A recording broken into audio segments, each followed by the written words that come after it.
You are listening to the Fresh Take Network.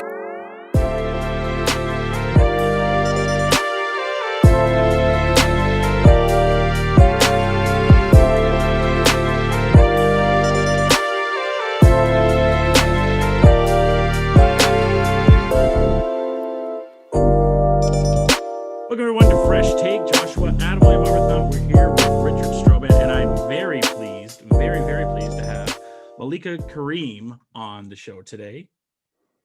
Hello, Welcome. everyone. Hello, great to see you and hear from you. It's been a little while since we've had a chance to catch up. How's things? How now that we're getting out of COVID? Yeah, Fingers crossed. How's things with you? they're good. I mean, born and raised Calgary girl, so the plan was always to come back to hometown to Mhm. live and be, but we knew we had to take our path in broadcasting and took us away for a couple of years. So I paid my dues, I felt, and I'm happy to be back here in Calgary and working and living. I think I warned you about that. Everyone did. Yeah. You guys did a really good job about warning us about not staying in your comfort zone in town, and then also getting paid absolute crap amounts of money first. Good, So, good. Well, I'm glad we were still accurate with our information to give you all that. So 100%. Well, I just want to start off by kind of, bloating up your ego to 1,000,000%, just because you were a lower level than I was. You were a freshman when we were seniors. But I could tell right away, particularly you, that you just had this talent that was going to take you further in the broadcast industry. You could just tell. It was like, yeah, Malika had something that I didn't see from anybody else in our broadcast class in the whole year that we had there. And we had some talented people in the RTBN side, but I was like, Malika is far and ahead of everybody else just from a first year performance than what I've seen anyone, even like starting the broadcasting club and the way that you would go about things. We had nobody else at that level in our senior class that was even close to touching that. So this, when we get to here and we talk about where you are right now, to me, it's little success. There's two people that I saw was you and Cami Kepke. Cami Kepke was the only one that I saw that went down and talked to me during play-by-play broadcasts and showed an interest and had conversations with me. And then seeing you on the news side and the go-gettiness that you had, I was like, there's no surprise that she is going to be one of the peers here that goes the furthest because of the go-get it and fantastic attitude she has towards wanting things in this industry. It's something that's brought up a lot of times where students come in and it's like, it doesn't matter whether you're a first year or a second year.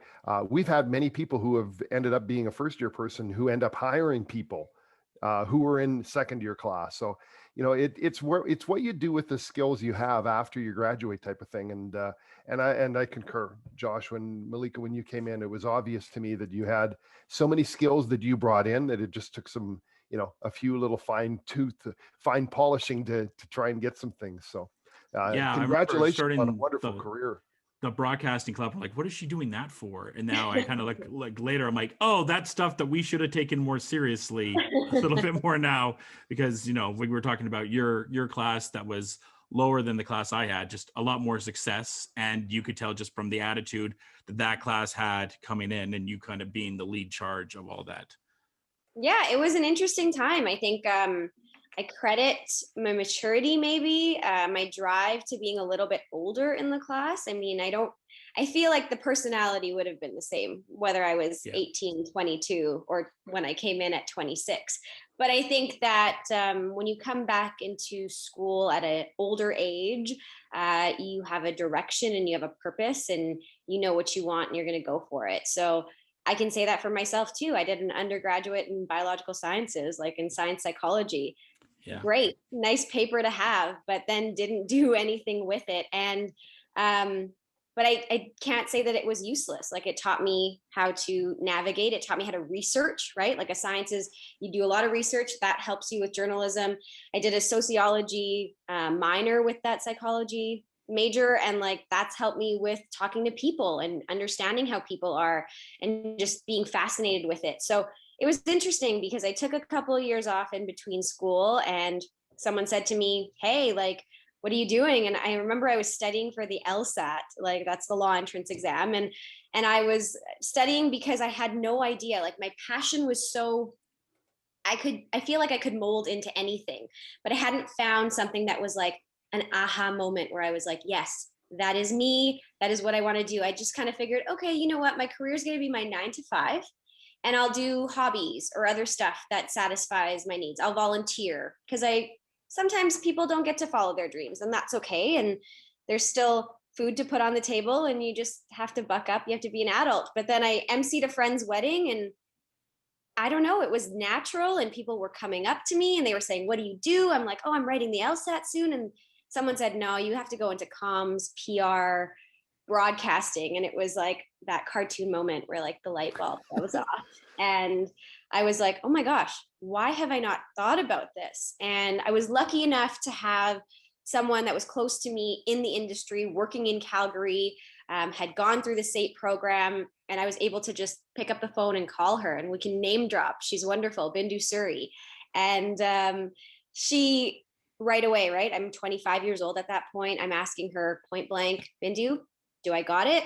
Because if I don't have it, don't tell me. Waste my time. Yeah, I don't want to waste my time. I'm too old for this, Yeah. right?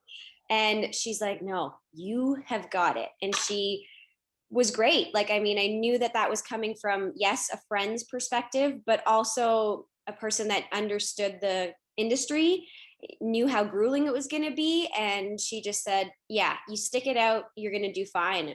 And I never, ever, ever, I even still had my LSAT booked to write. I remember we started in September. I had it booked to write, I think in like November, October. I think that's the next session to write it. And I said to myself, okay, I'm going to do a month of broadcasting school. And it's going to be my fail safe. Like if I hate it, I'm going to drop SAIT, write my LSAT, I'll be fine. Yeah, no, never wrote my LSAT. Like I wrote it once and never again. So yeah. I've totally forgot that you and Bindu were friends. Yeah.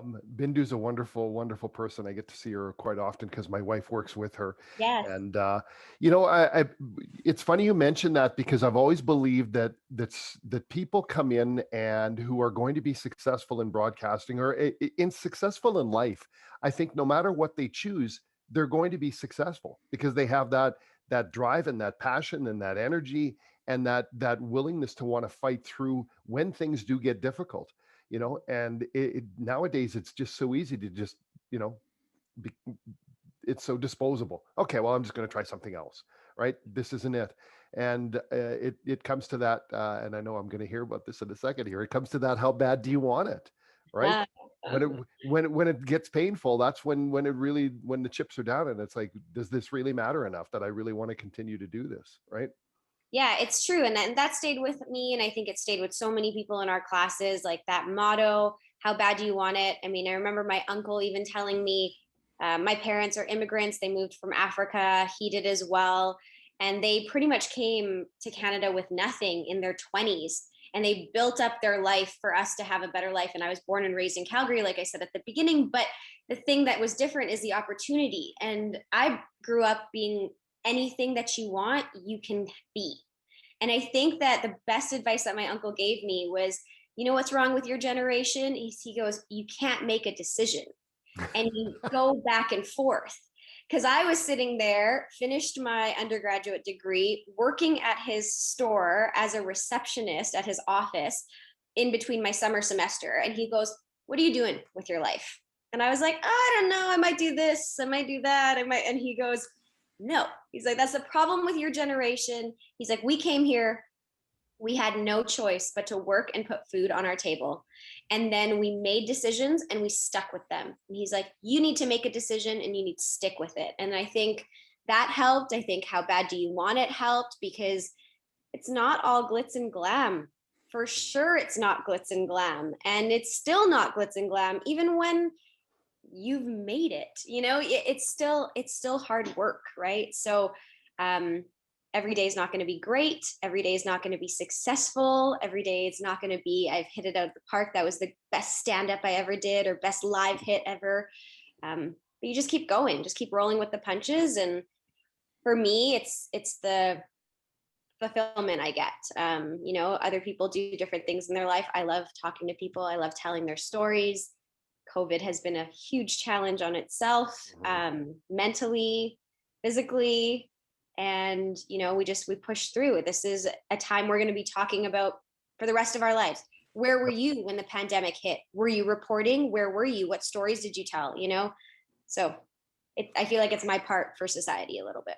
I think you're right. I think that this pandemic is the benefits of what COVID is going to have later in the future for us are never ever going to outweigh all the negatives and all the people who've passed away because of it. But there are some things, there are some flowers that have come out of this grave. I hate to say it. And one of them is perseverance, for people who to persevere to try and get through things when things get tough. I also think that getting closer to family has come out of this.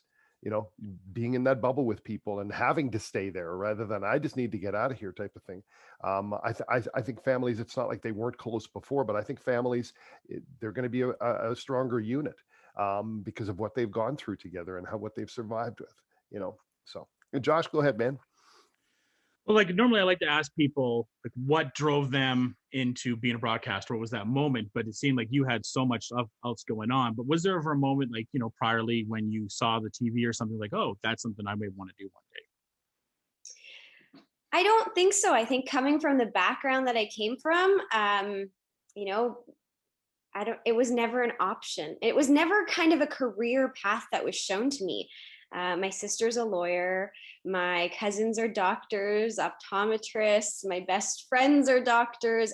It was just the high achieving world that I was born into. And it was the really the immigrant life. It was I want better for you. I didn't go to university. You have to go to university. That was a no-brainer at our house. There was no option. And it was really funny because you two know me, but others out there might not know me. There's always an option with Malika. It's never you have to do this, which I love too. I think it's helped me. It's hurt me probably. I could have learned from other people's mistakes and not have to do them myself, but that's a lesson I'm learning now in life. But my sister knew she wanted to be a lawyer in grade 8. I thought because she's going to go into business and law, I have to do the exact opposite. I have to go into sciences and med or dentistry or something like that. I shadowed a dentist in third year university and I was like, no, it's not for me. I think the biggest aha moment was I cannot be in the same place every single day. That was the big thing for me. I did not want a desk job. I did not want something that was routine. It bored me. But when I looked at the options, broadcasting never was even being a journalist was never even something that someone told me to do. There wasn't a lot of Ismaili Muslim broadcasters before me, Now there are, for sure. We have Nabil Karim out there. He is the reason I say my name Karim, because I came into broadcasting school and Lisa McDonald and Richard and everyone, I was asking them, how do I say my last name? Because I say it Karim. Growing up, I said it Karim. And they said, well, I would look at it Karim and I would say Karim. And I thought about it. I thought about people's first names. I thought about how they say it. And I was like, yeah, Karim's great. And so now it's like Malika Karim. But yeah, it used to be, my sister still says her name, Karim. So it's just so weird, little tidbits that you get along the way. And then there was a fun thing that happened. And I remember in broadcasting with our little interviews that we send in, and they're like, why do you want to be in this class? Why do you want to go to SAIT? Our intake interviews. And I said, I want to take Peter Mansbridge's job. And I just remember that. And that has not changed. But I liked his job as the one-on-one show that he did.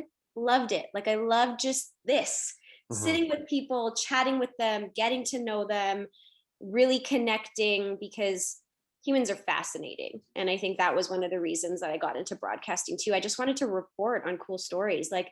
The everyday news is great. And I think lots of people have political passions and that's amazing too. And there's human stories in that too. How did that person get to where they are? What did they do to become, what did Mayor Nenshi do to become Mayor Nenshi? His life is fascinating too. So that was the moment. It was kind of I don't want to be sitting at a desk job. I don't want to be, doing something else. I want to be challenged every day. I mean, VJing, reporting, challenged every day.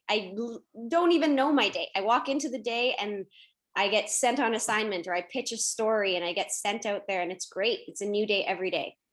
And for you, it's not just, and this is one of the things we teach in school as well, is so many different angles and so many different jobs to be able to be that Swiss Army knife, to be able to say, yes, I can do that if something happens. And that's happened for you.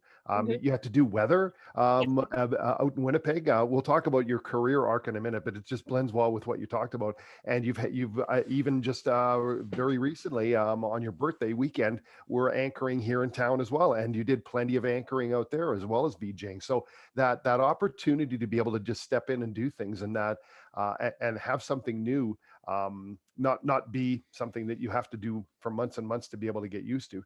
That it comes from that passion as well, of wanting to do well and wanting to be able to, just do a great story on something, or tell the stories, or introduce the stories if you're anchoring, type of thing, right? It's awesome. And even right now, my job with CBC, I just got full time with them as an associate producer for the 6 and 11 o'clock news. And that was also with a caveat that we talked about, that I want to report still. Mm-hmm. So it was, yes, I'll do this position because I always am willing to learn a new position and go with it and add to your resume, because it'll never be invaluable. It'll always help you in the future. If I learn how to set up a lineup as a producer, if I learn how to pick out which interviews work for the show, that's going to help me in my brain if I'm reporting and pitching a story to the desk. Like, I just know that it'll all come together. But this past week, Wednesday, one of our desk reporters got sick after the second shot. He got his second dose of COVID, of the vaccine. And, a lot of stories out there, the second day is not great after you get a shot. Me too. Yeah, it wasn't good. It was okay somehow. Wow, that's good. Good for you for being an anomaly. Okay. So, so he was out and I was on the AP desk. I was associate producing, and they asked me to move over, and I got to report out of a day of associate producing. And that's because they trusted me enough to say, yeah, she has the skills. Let's get her in. You've always had that big picture mentality, Malika, right? You've always been, okay, this will lead to that, and this could be a benefit because of that. Where do you think that comes from? Is it maturity, or is it your life experience? I think it's like that attitude she was talking about, having that lawyer, how bad do you want it, determined attitude. I think the way that you kind of talked about it is kind of where you brought all that into this, right? Yeah, I think it comes from life experience. I think it comes from seeing other people around me. I think it comes from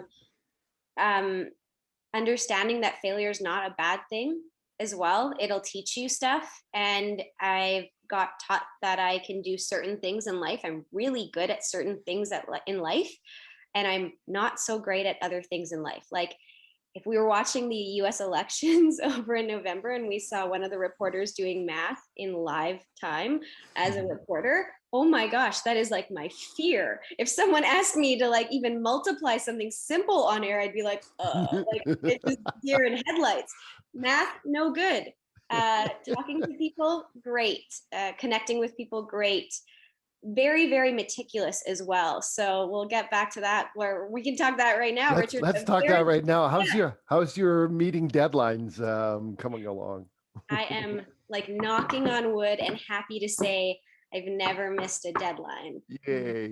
But that took time. That took time to understand.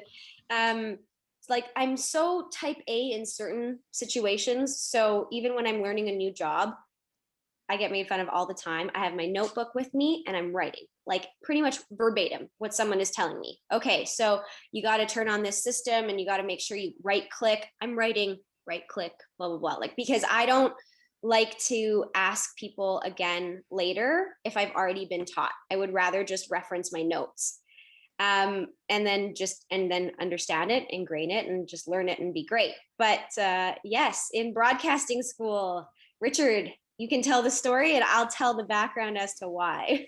I can tell you the date because I still have the file. Oh no. It was Thursday, November 28th, 2013. Yeah, so that was my first semester. That's right. Yeah. And one of the projects that the students have to do is a thing called feature time. And so they go out and interview somebody about something. Doesn't matter who it is or what it's about. It's basically an opportunity. It's their first interview that they ever do. And Malika has the interview, and class is on, and she's got till the end of class to be able to hand this thing in. And I'm standing next to her, and she's working away on it. And I go, so you have like 20 minutes. Yeah, I know. I go, okay, I don't want to, just want to make sure. Is it, are you close? Oh yeah, it's really close. It's really close. And I think I'm sweating more than she is, because as an instructor, I care about my students. I want them to do well. And the worst thing that I can do is give them a bad mark. Like, I don't sit there as, Mr. Burns from The Simpsons and go, waiting to throw zeros at people. I hate that, especially Although, people. Josh, sometimes that felt like that, right? When we were 100%. There's a few students I'm sure you wanted to give it to. Okay. No, there's a few that deserve it because of what their lack of effort and lack of planning, right? But when you watch a student who you already know, like, you'd only been in school since September, and this was mid-November, right? So it's not like there's a long history beforehand, but you've shown enough before that I knew that you were going to be successful. And one of the things that you needed to learn was be able to hand stuff in on time. And I'm like, it's 5 minutes to go. Hand it, Malika, just put anything in. No, but it's not perfect. I remember so clearly. Yeah. It's not perfect. And I said, perfect is great, but done is better. Is she part of the no redo club? No, that was my only one. That was the only one. Wow. And she never got it handed in, and it was soul crushing for me, because she finally got it done, and I went, you know that it's late, right? Yeah, but it's perfect. I go, no, it's not perfect. It's not done on time. I guess, when we're looking at it and we're breaking it down, it was perfect in that sense in my brain, because I had actually done an A project. Like, I would have got 95, 100, whatever. I would have got it. I cut everything the way Richard said. I didn't have breaths. I didn't have this. I didn't have popping peas. I still remember, like, I was so good, but I was so afraid to give in something that was subpar. A poor representation of who you were, right? It's that perfectionist attitude, and now the ability to meet a deadline that has propelled you to where you are. I'm convinced of that. Yeah, right? And I think so. Like, I mean, when you're like, what gives you that drive? What gives you that, resilience to keep moving on? I think that's one of the lessons I had to learn too. I mean, it's great to have the best interview. And it's great to be able to, but if you can't pick those clips and you can't put that pack together, it doesn't matter. So you can have the greatest sit down with someone, and you can take 20 hours with them, but siphoning through that, you got to really think about the big picture. So I've learned that throughout the years. I think before I used to spend a lot of time, I wanted to get the crux of the story. I still want to get the crux of the story, but now my questioning is a lot better. My line of questioning is more direct. It's more, what I want to know. It's more of the stuff right away. And I don't lose my personal ability with connecting with people I interview. I think that's a really big asset too, and just being a people person. But I do understand that there are deadlines now, and I do understand that you can't go to air black. You're letting down a whole team. And that piece that you love so much, you need to get it out there. So yeah, deadlines are hard. I get asked all the time, is your job stressful? And I was like, well, between 4 and 6 p.m., like, don't talk to me, like, that's like straight up, like, don't. And when we're talking about our lives, like, my husband and I had to be in a 2-bedroom apartment in Winnipeg for the pandemic for most of it, both of us working from home. And our condo was wonderful before the pandemic hit. It was like right in the thick of things. It was the best location, is Osborne Village, if anyone knows Winnipeg. It's kind of like a Kensington, Marda Loop-ish 17th Ave here in Calgary. And we chose that for that certain reason. I wanted to be able to, walk to a bar or a restaurant. I wanted to have some live music like 3 seconds from my door. I didn't want to drive a lot. Pandemic hit. We're both working, in this place that was wonderful for when we were working out of home and then just hanging out there. But then my workstation was I set it up right in between the dining room table, the kitchen table, and the living room. And I was he had nowhere to go. He was cooking and he's in the back of my Zoom, meeting. And it's just, we had to make it work. And we just learned how to function with each other. But he always tells people all the time, he's like, I left the house when it was 3:45. I left no matter what I was doing. And he goes, and I didn't come back until it was after the 6 o'clock news. Cause you can't be around her. Maybe that's something I still have to work on. Maybe I have to be nicer to him during 4 to 6, but at least I knew what I needed to get done. So, yeah. So when you left SAIT, you had a 1-month practicum at CTV, I think. Yeah. And then you went to Omni and then Daily Hive. Let's talk a little bit about those introductions to broadcasting for you for the real world. Yeah, I mean, Lethbridge was always suggested to all of us as a great station, either Global or CTV, to go do your practicum if you were able to do it. And I was really lucky. I think I did my practicum. So school ends at the end of April, right? Is that right? Yeah. So I did my practicum in the month of March then. And I met wonderful human beings there. One of my favorite people is Terry Boat, and he is retiring this year after a prized career. I didn't know that. Wow. Yeah, he's retiring, I think in September or something like that, which is so crazy because I don't even think Lethbridge knows Lethbridge without Terry Boat. But and so, he taught me, he's so personable. He's so wonderful. He goes around town.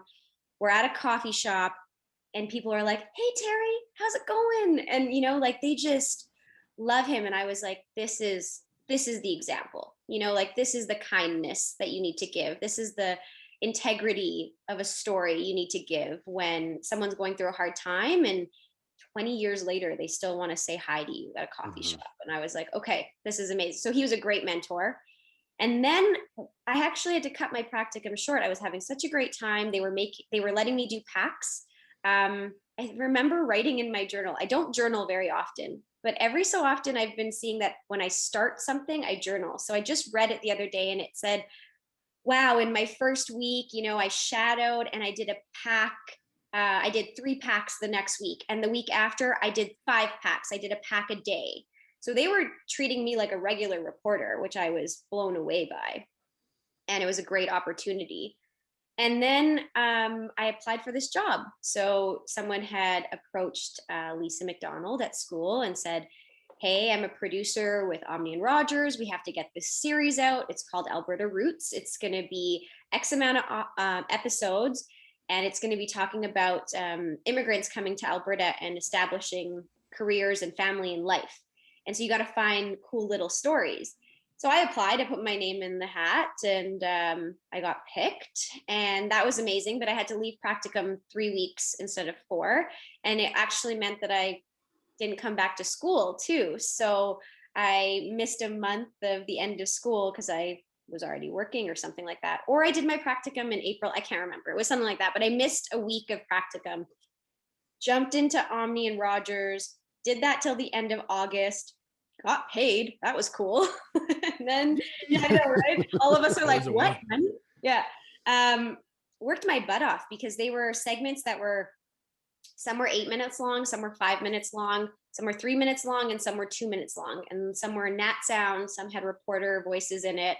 It really taught me how to script. And that was really good, I think, for my career. It taught me how to paper script and paper edit, because then an editor would take it and put it all together. So I had to make sure I knew which clips I wanted to put in, what sound up I want to have in there. So it felt really grown up, like right out of school, and being able to make those decisions right away. And then I thought I was great. I was like, hey, I have this job under my belt. I saw my friends going into small radio stations. I saw my friends going to small TV stations from SAIT. And I was like, okay, I have CTV practicum under my belt, or I have Omni and Rogers under my belt. I did a full out, like I was a real reporter on this show. I should be able to get a job anywhere. And nope, because that's when CTV and Bell and TSN did their huge cuts in 2015 in September, October. there was no jobs because Mhm. Global was, of course, wasn't hiring. Global wasn't hiring because they were worried about the fallout from that. Same with, CBC, same with CTV. Like I had these connections and they could do nothing for me. And I was like, wow, okay, what do I do? And I remember going, okay, well, just keep sending it out. Send out your stuff. Try to get somewhere. I'm gonna like detour a little bit. We talked about in school, like sending your applications to small towns and stuff like that. I think that there's been so much talk now about different races and ethnicities and the racism that has come out.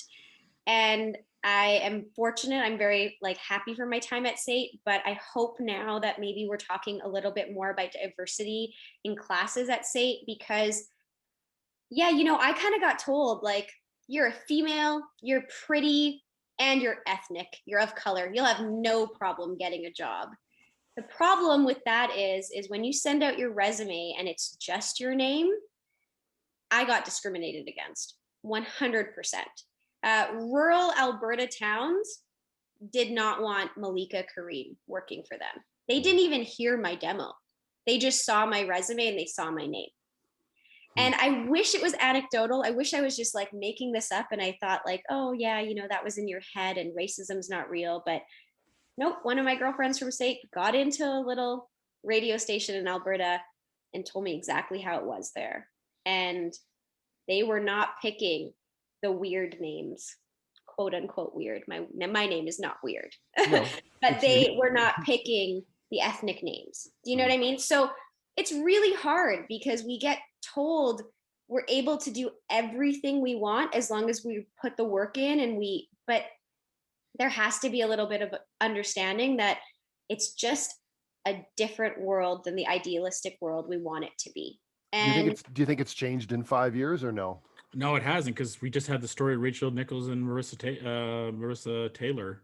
That was more or less kind of the same thing. So yeah, and then Malika Andrews, right? And then Malika Andrews, took yeah. it. And there's like, oh, Malika Andrews just got it because Rachel Nichols can't do it. It's like, well, no, because they're both really hard working women that deserve this position. But it's brought up this conversation of diversity hires and people only getting hired because of diversity hires, which is complete bull crap. When you look at someone like Malika, who, like I said, is one of the greatest work ethic broadcasters I've had the pleasure of being around, and getting to watch Taylor or Malika Andrews watch their rise up. But it's really unfortunate that these situations are happening, and we're having white men or white women be like, oh, well, I don't want to lose my position to a diversity hire. How dare they?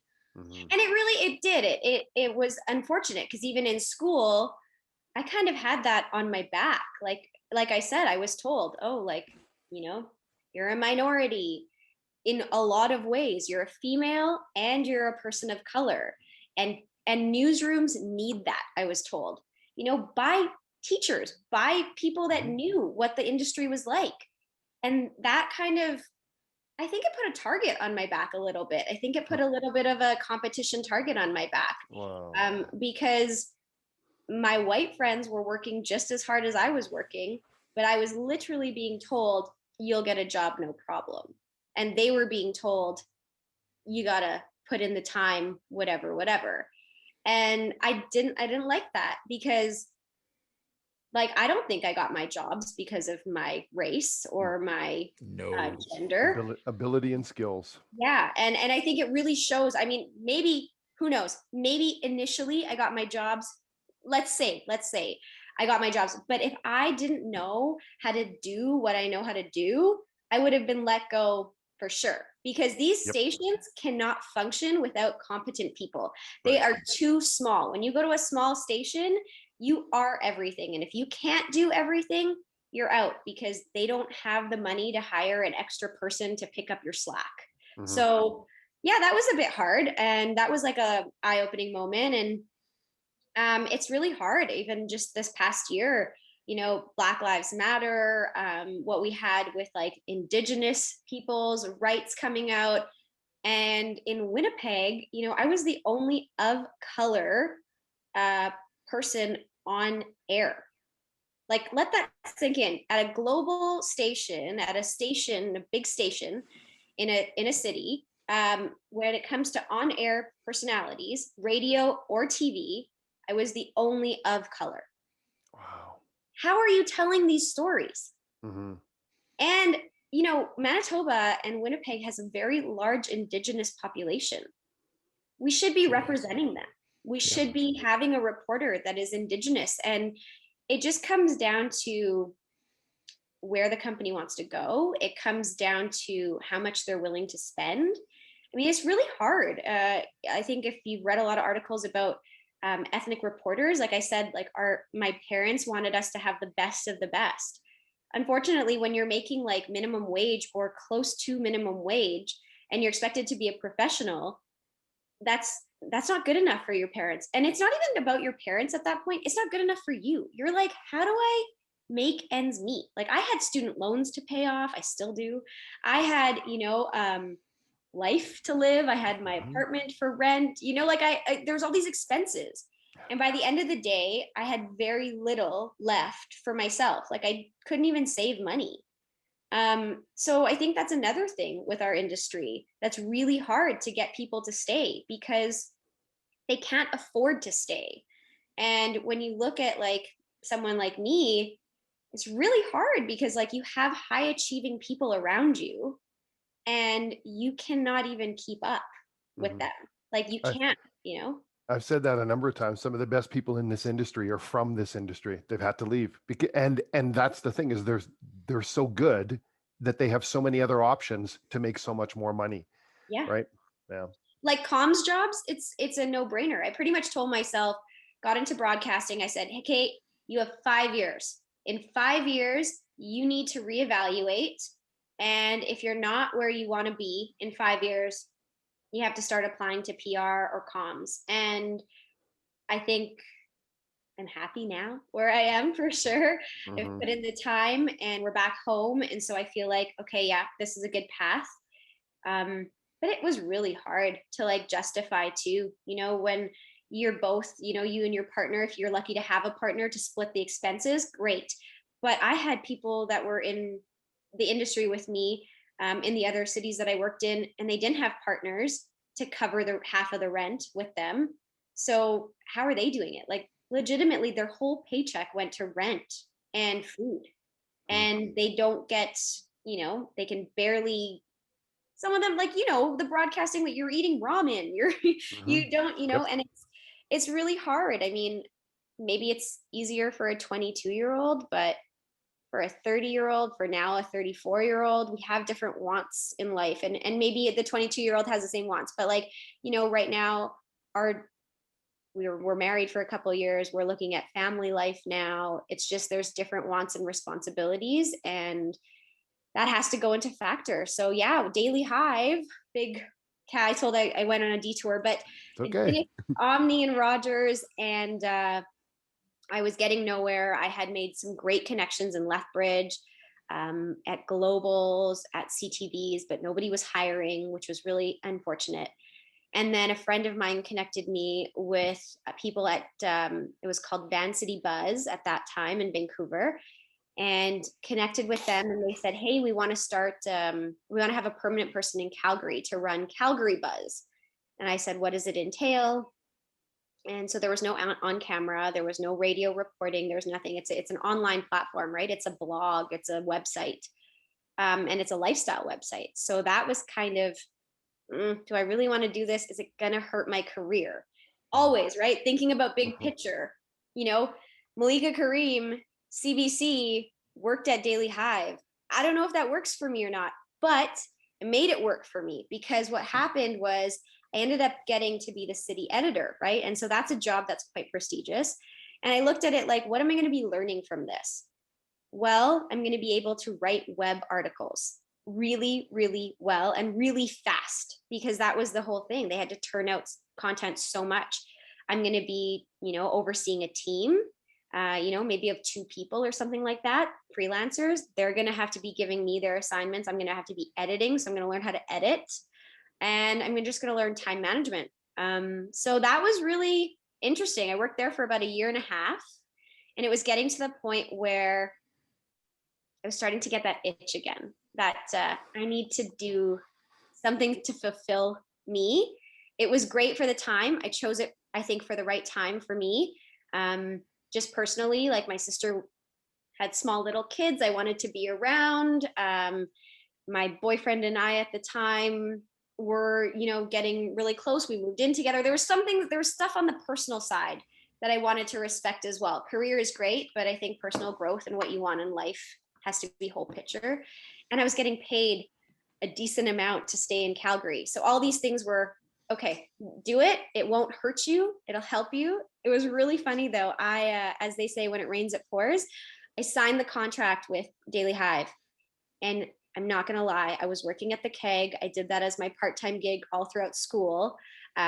Pushed my, paid my tuition working there. It was great. Working in the services industry helped me so much. But I was working at the keg, and I remember I was starting shift and my phone rings, and it's the news director from Lethbridge at Global. And he's like, hey, like, I know we were in contact in October, November. I said I didn't have anything, but something just came up. Like, do you want the job? We loved you. We just didn't have a spot for you. You can start in the next couple of weeks. And I was like, oh my goodness, are you like, I wanted to just scream. I was like, are you kidding me? And I'm in my head. And I actually said to him, I was like, I just signed my contract with Daily Hive. Like, I just signed it 2 days before. And I'm like, I had to make that choice. And I said, no, you know what? My integrity and my word counts. And unfortunately, I can't. I just signed this. And then I get an email from the Halifax news director at Global, who I also reached out to in October, November. And he goes, hey, our hiring freeze is over. We'd love to have you, all this stuff. We can start you in a month. Let's get you out here. Are you still available? I'm like, send the email to my sister and my boyfriend. I was like, are you kidding me? So yeah, there was a bigger plan for me. I'm very in tune with that. I very much believe in that. Things happen for a reason. I don't think things are given to you. I think you have to work for them. So when people say, oh, it'll work out. No, you got to work for it to work out. But that was and then I did Daily Hive for 1.5 years. I started getting an itch to report. So what did I do? I reached out to that Global Lethbridge news director. I reached out to the Halifax news director, and I said, hey, like, I'm done at Daily Hive. I want to get back into news. I want to report. I want to VJ. I missed using a camera. I missed, talking to people in person rather than over email and getting an interview or the phone. Yeah. And then I started with Global Lethbridge in 2017, November. Yeah. Wow. And there you were doing VJing, and didn't take long before you're on the anchor desk as well. Yeah, it was really nice. I think when you have a good news director, which I really do credit Global Lethbridge, Liam is awesome there. And when you have a good news director that you're able to just talk to and really show, I would always say to a young broadcaster, like, put down what you want to do and then have those conversations, like have those goals to work towards. Obviously I was hired as a VJ, so I really needed to hone those skills first. Mm-hmm. And then I got moved to being the, evening VJ instead of daytime, evening and weekend. And that gave me the opportunity to backfill for the 11 o'clock news. And so, then I was on the anchor desk, and I would say take every opportunity 100%, but also see how it works with your life too. Don't be afraid to say no, but have a good reason to say no, because these opportunities are probably few and far between. Mm-hmm. As we always say, right? We have to take what we're given and then work with it. But I wanted to anchor. I knew that. And I was on the anchor desk there. And because of that opportunity, I think I had only anchored maybe like 10 shows. But that helped me put on my resume, I can anchor. And then when Global Winnipeg was coming around for a VJ, that propelled my life into a whole different thing. Like, I don't know if you guys want to get into that now, but Global Winnipeg, mm-hmm. Global Winnipeg, I got hired as a VJ. Supposed to be for the 6 o'clock news, daytime VJ. Totally thought I was going to be paying my dues as I should, working on the weekends, all that stuff. I knew that. And when we talk about how sometimes, like, a first year will give a second year their job or something like that. Well, I actually went into Global Winnipeg, and Allison McKinnon, who's a SAIT grad as well, was at Global Winnipeg, and her and I became friends in Lethbridge because she was at CTV and I was at Global. And Allison and I never even went to school together, but I saw this girl and we had this connection in Lethbridge, and we decided to be friends, even though we were from rival stations. And then she moved to Winnipeg, and I chatted with her about it. One of my colleagues from Global Lethbridge moved to Winnipeg. His name's Joe Scarpelli. He moved to Winnipeg, and not a SAIT grad, he's from Ontario. And I asked both of them, you know, what is it like there? Should I come? They're like, it's good opportunity for a VJ for sure. So I got hired. My news director said he loved the fact that I had anchoring experience, because in his mind, he wanted me to be the backfill for the morning show. Whoa, like a 3-hour live morning show. I had just done only MMC recorded shows for Global Lethbridge. Okay. And I had never done a live hit. And he was like, and we want you to be, you know, you can do some lives in Winnipeg. That's why I wanted to go to Winnipeg. Winnipeg was a live show. You need to expand and learn that. And if you want to try to come back to Calgary or any sort of big market, you need to know how to do lives and stuff. So yeah, we packed up our lives. At that point, we were engaged. My fiance, or my husband now, we were engaged. We packed up our lives. Very fortunate that he has a job he was able to move around with. And we moved to Winnipeg. And I remember, I think I was 6 o'clock. I was working with the VJ team for about 3 weeks. And they moved me up to the morning show to let me figure out what the morning show was, train, all that stuff. And then I was about to get off the morning show. I think I did a month of training because I did live reporting for them. I did some anchoring for them. And then the anchor is like, yeah, like I'm done. I'm leaving the industry. And I was like, wait, what? And so I was supposed to just be, she was going on vacation for 3 weeks. I was supposed to just backfill her for her vacation and then come back and be a VJ.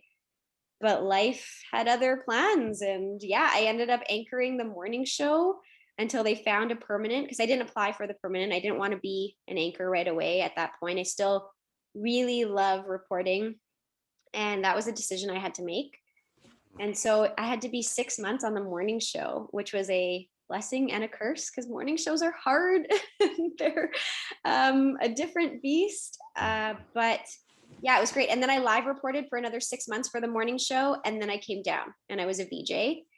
And then the pandemic hit. So instead of getting my chance to be in a newsroom with all these newsies and get my fill, I was then working out of my living room by myself. So yeah, life's funny. It gives you twists and turns, but all those opportunities got me to CBC, right? So that got me back home. I applied for CBC, and yeah, here I am. And I took a chance, that too. Yeah. That's a little weird thing too. I left a full-time job, full-time permanent job in Winnipeg, and I came for a casual position here at CBC, which I wouldn't suggest it for everybody, but you have to really think about what you want and where your skill set lies. I think as a VJ and person that had anchoring experience and person that did radio reporting and person that did web writing, right? So I had all of these skills. When I was talking to the newsroom, like the manager in CBC, she said, you won't have trouble finding work. Because my whole thing was, I need to have full-time hours. I may be casual, but again, thinking about the big picture. Am I going to be able to save money? Am I going to be able to have food on the table? Is it just the glory of coming back to Calgary? Because otherwise it's not worth it. Like I need to be able to be an adult. Yeah. And it was great. Like I got full-time hours the whole time I was casual. And she even said to me, she's like, there's this job coming up. We might be able to, oh, sorry, there's someone at my door. This is what happens when you do things at home. Yeah. But yeah, there's a job coming up in the future. It's associate producing. You've done some Oh, and I did some producing in Winnipeg and Lethbridge. She's like, you've done some producing. I think you'd be great at it. And yeah, it took me 2 months, which is unheard of. There's people at CBC that casual for like 8 years. Yep. And I count my lucky my lucky stars, that I got this job. I love the team there. there's such a different broadcast than the other two in Calgary. I always say CBC is kind of like the news junkies news to watch. And I feel like Global and CTV are great for someone that has been disconnected all day and needs their fix of the day. Like what happened today, you'll get and that was what we always thought of, news of the day. This is more of like a current affairs show. And what I liked about it is the anchor actually interviews someone every day on the CBC show. And I was like, that is really different and cool. And he gets a 5 to 7 minute slot. There's a political panel that comes on Thursdays. He gets 12 minutes to talk to these people, 12 minutes of airtime in a 30-minute show. That's unheard of, right? Mm-hmm. So, they asked me, is it a deal breaker if you get this associate producing job and you don't get to report? Is it a deal breaker? And I thought about it, and reporters out there really think about these questions when you're getting asked in interviews. And I actually said, yeah, it's a deal breaker, because I'm a reporter at heart, and I always talk about being really transparent. And sure, it's maybe hurt me sometimes of how transparent I am, but I think it's also helped me too. Yeah. It's been a wonderful career for you, for sure. And in just a short amount of time, and through everything that you've gone through pandemic wise, and not being able to find a gig because of cutbacks and other reasons as well that we've gone through. It's a star that continues to shine and shine brightly. And I don't think that anybody that's watched your career like we've watched it, and that know you as well as we do, that this is not the end point, right? I was gonna say it's not a surprise either. Zero surprises on my side. You'd mentioned earlier taking over Peter Mansbridge's job. I don't think anybody, like I said, that knows you well enough that would look at that and go, yeah, I don't know if that's possible. It's totally possible. It's if the stars align that right, and situations and circumstances happen where it's available and you want it at that time, you know what I mean? I continue to sit on the sidelines as I do with all my grads and cheer happily, when they're reaching these wonderful success stories. So I can't wait to see you in person and give you one of. I'm trying to remove it from my microphone. Do I finally get one? These. Love it. Thank you. I'd love one. I have to tell everybody that before this podcast started, I did razz Richard about this, because I never got a "how bad do you want it" bracelet. And I think that we've gone through the process of what you've gone through, and I think that you're one of those that definitely deserve it. And I wish I had them in the house here. They're all in my office, like everything else that we had to quickly get the hell out when the pandemic hit. But send me your contact info, and it will be in the mail, and I'll be looking for it on your wrist or on your VJ microphone, or even just hanging off of a monitor next time I see you. So thanks so much for your time, Malika. It's been wonderful to catch up and hear your journey, and huge pride in what you've done so far and what you continue to do.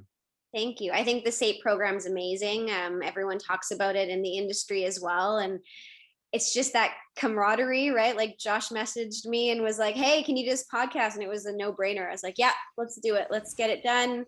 This will be really fun. I think it's a good group of people that wants to come out of here. And there's so many people, like we were talking about, that aren't in the industry anymore, but you've made that connection for life. We have them on my Facebook, on my Twitter. Josh and I haven't even spoken since he graduated. So it's crazy that he can, and that's the connection. Cool. I've been following you. You've been following me.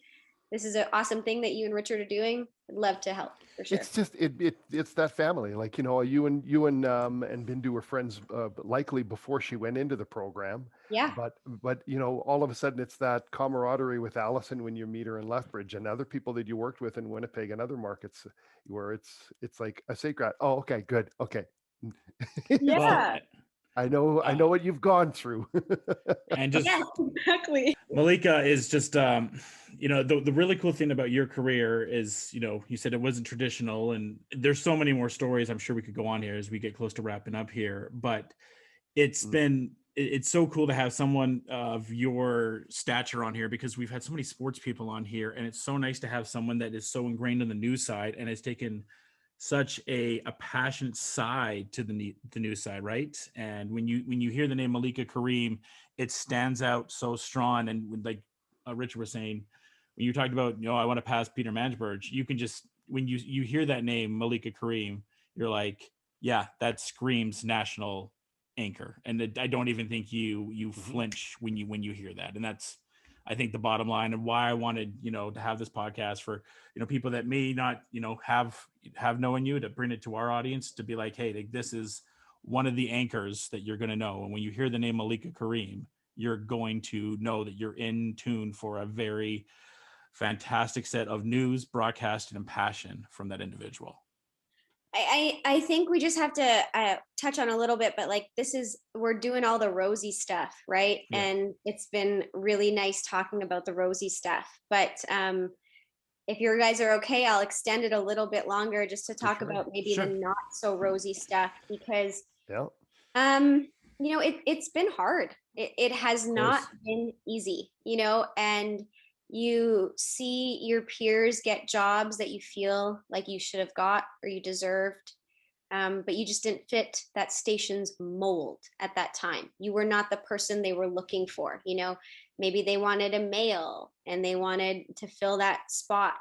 And it has nothing to do with your reporting skill. And I think that people need to be saying that to each other. Like, we need to be lifting each other up.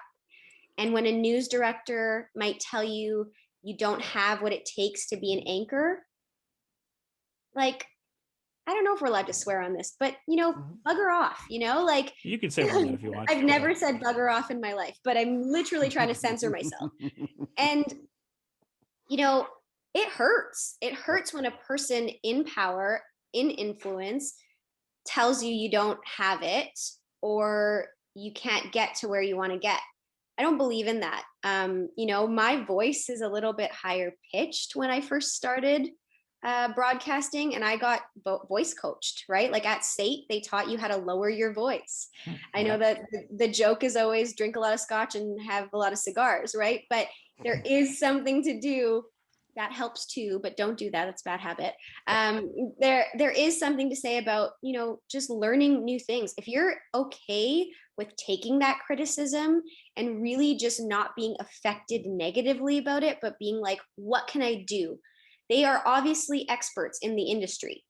He doesn't see that I have something. What does he want to see from me?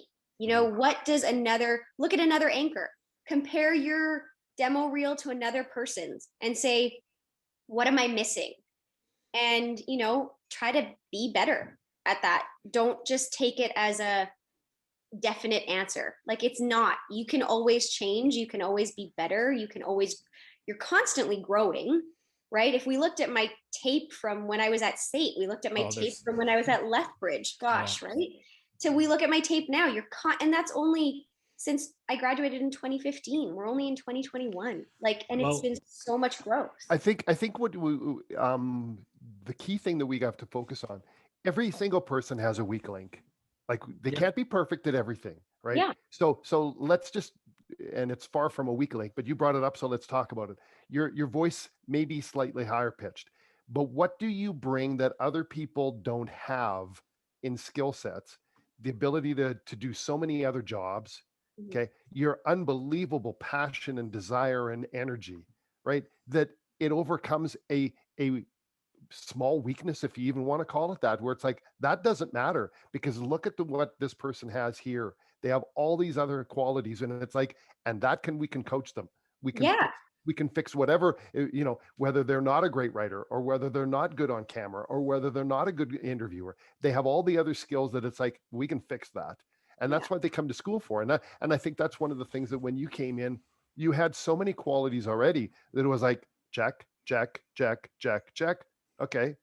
Time management. Well, also, you know what I mean? Or whatever. It's like, okay, well, there's so little on this side, and there's so much on this side, that this is going to be a piece of cake. Right. And why, when you came in, it was like, she's destined for greatness. I know that. I think the other thing, but you're right. It's not easy. Yeah, sorry, but you're right. It's not easy, and I think that there's a lot of people, and you guys are in the industry, and anybody that's in the industry that's listening to this, they'll nod their head and agree. There are so many people. The majority of the people in this industry are people that come into it with low self-esteem and low self-confidence, and I don't know why this industry gravitates toward having those people, but you're right. When all of a sudden one person says something where it's like, you can't be a news anchor, and it's like, instead of taking it as gospel, go, I guess I can't, you've got to take it as fuel and go, okay, why? What can I do to be better at it? But I think that's important. Like if you're going to get defeated, I think that's like, don't get defeated, first of all. Mhm. But also, I think it shouldn't be a pity party either. I don't enjoy that either. Mhm. So there's obviously some truth in it, right? And it's just like when, your closest friends see you do something and they're like, that could have been better. They're not trying to be mean to you. They know your potential. It's going to be the same way with a news director. If the news director knows you well enough, if the news director doesn't know you, he's obviously picking up, or she's obviously picking up on something that can be worked on that's better. Mhm. And I think you just need to take that as your performance review and just work better, like fix something. So, when I get excited, or I'm, doing a live interview, or I'm really like happy, my voice goes up, and I that just happens to me. But I know that when I voice something for a VJ pack, I always like take a breath and lower my register and then voice something.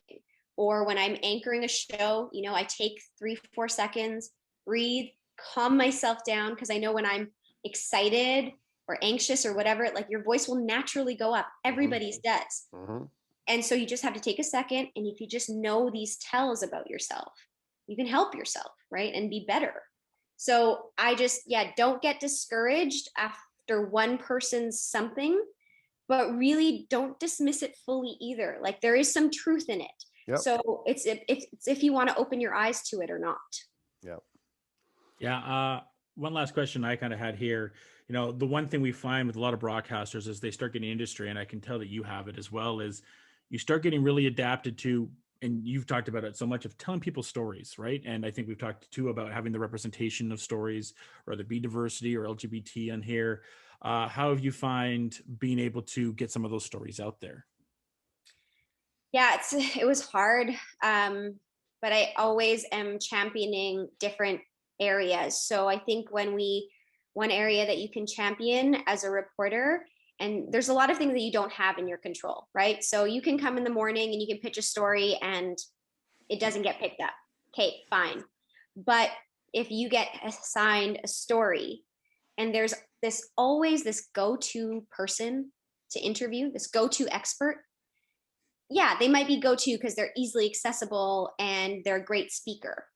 But I would challenge people to look outside of that, because there's great people out there with diverse backgrounds that you should put on camera.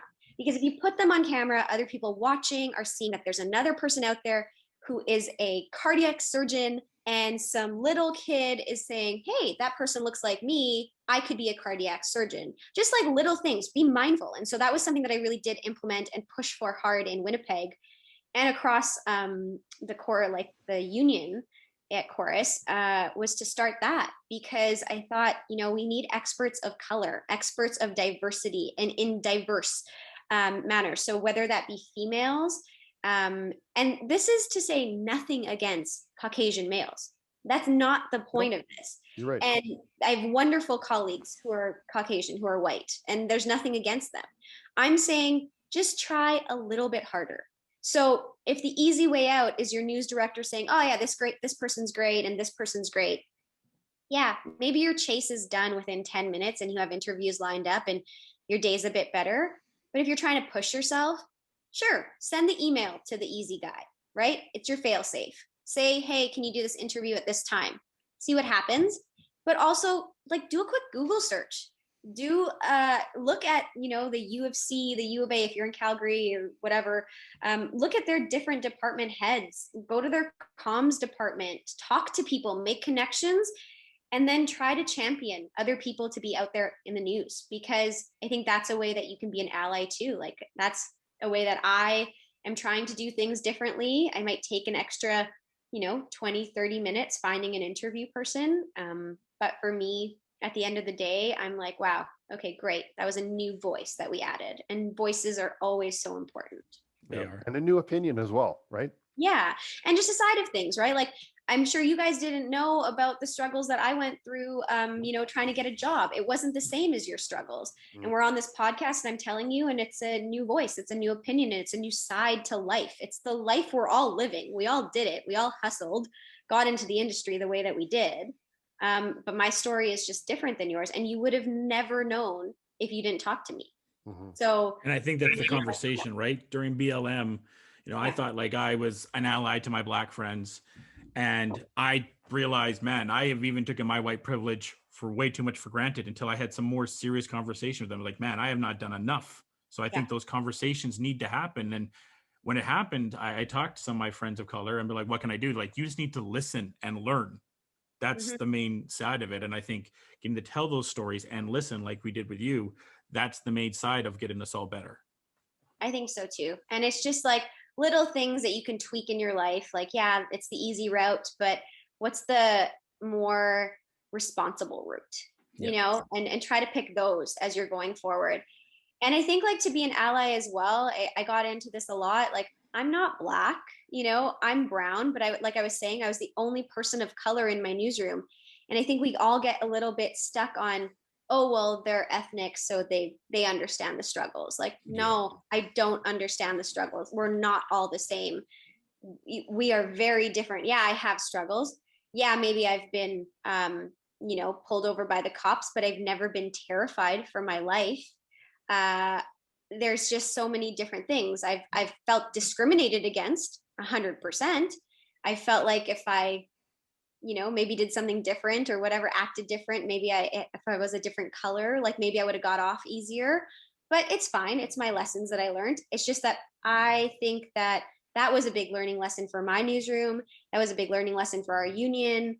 Yes, I'm of color. Yes, I'm a champion of diversity, but I do not have all your answers.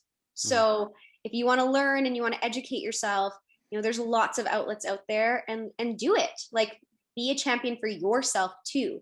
Go and take the time and get the education that you need about these historical events, even for our Indigenous friends here in Canada. Like, learn about it. I'm so happy that it's coming out. I'm so sad as why it's coming out, but it's about time that we open our eyes. Someone said to me the other day, they're like, you see people, in downtown Calgary, downtown Winnipeg, who are homeless. And, your first instinct potentially is like, oh, like they're so lazy. They're so this, they're so that. You have no idea what life they've lived. You have no idea what has gotten them to the point that they're at. So, practice a bit of kindness. And I think the best thing you can do is educate yourself and then help, whatever way that you can. I think this year has been heavy, so heavy. We have a pandemic that hit. We had, discrimination that we saw come to the forefront. And finally, I don't know, I think maybe the pandemic was good because we were all sitting at home and had nothing else to do but to watch this news that came out. We couldn't be too busy to listen about it, like that's all and it was, ratings were through the roof. Yeah. And that's the thing, right? Like, exactly. News ratings were crazy this past year. We're probably dying off now, but like, I think just keep it going. Don't just have this as a blimp of time in your life where you learned about this. My 60-plus-year mom was telling me about a seminar that she got introduced to in a Zoom class that she listened to about Indigenous history. There's so much that they've been here since the early 70s, my parents. They never learned about the 60s scoop, right? They should have. Like, they definitely should have come into Canada and learned about it, but it wasn't being taught. There wasn't free information about it. Maybe they were in different circles. Their blinders were on about it. Maybe they were living an immigrant struggle life themselves and didn't have time to learn about it. But, it's really encouraging that in her late 60s, she's learning about it and she's interested to learn about it and she's appalled and she's sad. And, I don't know, that was a moment that I was like, That's there's so amazing. much access to information now that we have. Yes. Back in the 60s, newsrooms weren't covering that, and there wasn't news channels that were 24/7. It was a 1 hour newscast, and they had to squeeze whatever the information. And like I said, the newsrooms, that story was obviously buried, of everything that happened. Look how Rodney King was even covered, right? The Rodney King was not covered the way that Rodney King would be covered now. No, well, I mean, Rodney King and oh God, I just forgot his name. Minneapolis. George Floyd. George Floyd. Yeah, same thing. It's like the stories are somewhat similar, right? But the Rodney King thing was hardly touched on, and before that there was nothing before. Well, you that. just think, oh, there's riots. Why is there riots? We're not having the we're Right. not showing the reasons why that's happening. And Malika, you bring up a really good point. It's like, how would I react? What would my life turn into if my daughter was removed from it? Yes. Like, what would you do? Go absolutely insane. Like, Yeah. absolutely. Like, there's no other option for me. If someone that I loved got taken away from me, Yep. got washed of all of our culture, got told that it was horrible, and then went missing and no one cared. Yeah. You tell me if you'd be okay about that, So I can't tell you that what would happen to me, but the path of becoming an alcoholic or a drug addict and ending up on the street, can you see the parallel? I could. I can too. Absolutely. So how do people justify, like you said, the thought process of thinking that they walk by somebody and they're lazy? You have no idea. This person had something happen to them, some tragic event probably happened to them, and their life crumbled. They haven't grown up on the street. They ended up there because of circumstances. Or the person didn't get the opportunities that you got, or the person didn't have the support that you had, right? There's so many different ways to look at this. Like, I have a wonderful family and friend system, and I got to go out to university, and I got to go to, SAIT, and I have support everywhere. So people are championing me, But what if everything was taken away from you and you have no one and you're alone? That's one way of looking at it. Yeah. What if you just, are so grief-stricken by everything that your ancestors are telling you about this country that you are from? This country that you are from is not accepting you. It's wild. It's wild. So I just think that, we just have to practice a little bit more kindness. I think you have to put that into your stories when you're reporting. And I think we're fortunate as journalists. We get to learn a lot. And for me, it's been a wonderful time. I say I love doing something new every day, but it also means I get to learn something new every day too. So I love it. And thank you again. This is an important conversation for us to kind of veer off the last 20 minutes or so, but I think it's really important. No, you're the one we're on your schedule. And so we're half hour over on that. So, thanks so much for joining us. Thanks so much for being a wonderful ambassador for SAIT. And I'm so happy to have you back in Calgary now. And I can't wait to watch, like I said earlier, watch your star continue to rise and shine brightly. So thank you for having me on the podcast. This was such a wonderful conversation. I appreciate it. Thanks so much, Malika. We really appreciate it. And look forward to everything you're doing in the future. And until next time, folks, cheers and enjoy the day.